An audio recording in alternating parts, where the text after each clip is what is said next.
సిపాయిల తిరుగుబాటు విఫలం అయ్యిందని అనుకుంటే దేశానికి వచ్చేదా స్వాతంత్రం? రాజీలేని పోరాటమే విజయం సాధిస్తుంది. ముమ్మాటికి తెలంగాణ రాష్ట్రం వచ్చి తీరుతుంది.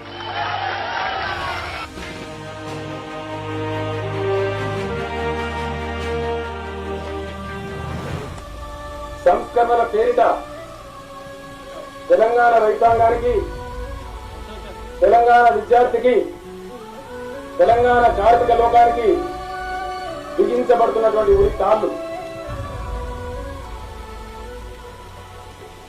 ఇటువంటి పరిస్థితుల నేపథ్యంలో సంయుక్త ఆంధ్ర రాష్ట్రంలో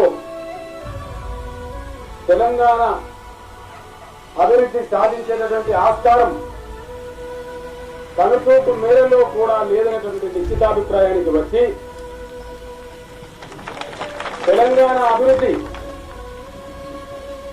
తెలంగాణ రాష్ట్రంలో మాత్రమే సాధ్యం అనేటటువంటి కృతనిశ్చయానికి వచ్చి తెలంగాణ రాష్ట్ర సాధన కోసం ఉద్యమించడం కోసం ఈనాటి ఈ తెలంగాణ రాష్ట్ర సమితి ఆవిర్భావాన్ని నేను మీ అందరి హర్షధ్వానాల మధ్య ప్రకటిస్తూ ఉన్నాను.